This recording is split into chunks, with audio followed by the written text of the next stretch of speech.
Sense, and I hope I am absolutely wrong, but we are talking about, I probably think on the short side, 45 days, wow. And possibly longer than that. Oh, good Lord. Well, again, thank you so much for all you're doing, and I know you will be doing a lot more, and we appreciate it, those of us who have relatives and good friends there.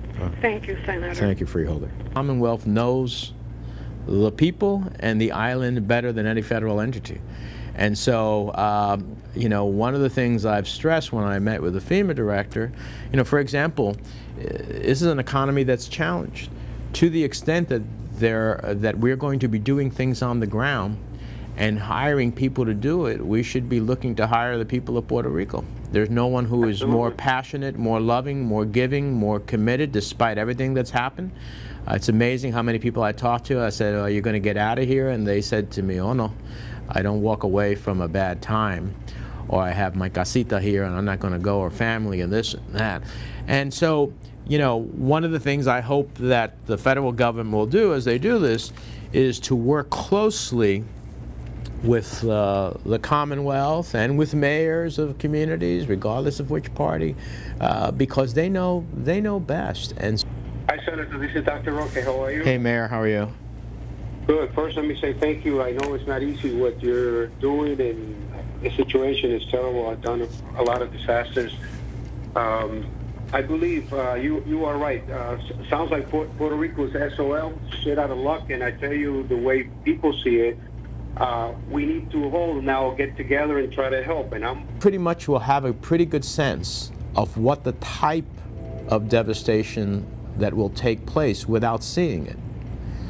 And so mobilization of resources very early on, as we found out in Sandy, is critical to saving lives and getting disaster recovery up and more efficient more quickly.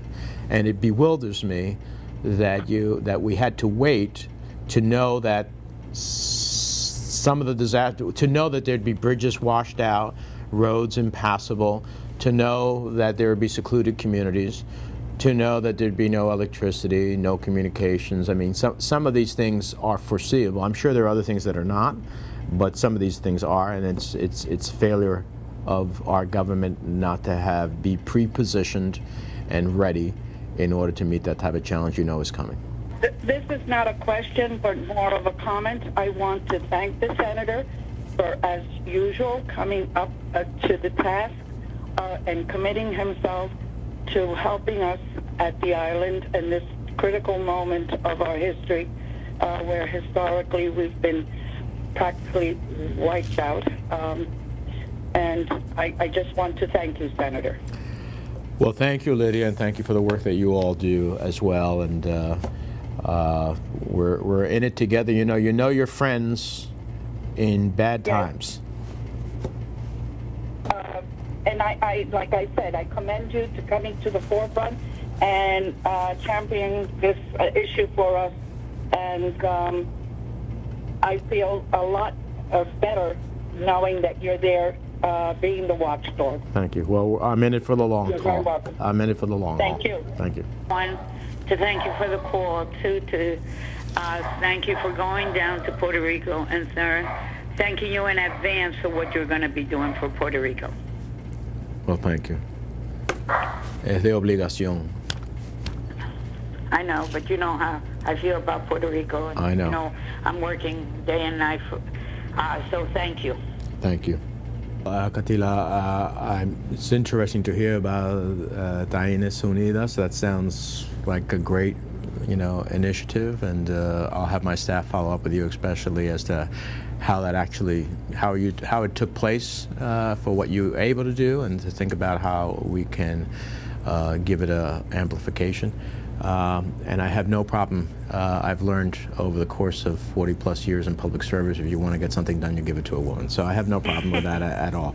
On the 50 Class A truck drivers, I'll talk to our interlocutor and see that if we could get them there, would they be able to use them and actually get them? I mean, part of the problem is not just the people to drive, it's the actual trucks to distribute. Distribution is a huge problem on the island right now. So, but I will find out, and if there's a positive answer, we will have our staff get directly to you. I want to not believe that the numbers are much higher than the number that's being reported, but I have a concern that is not accurate.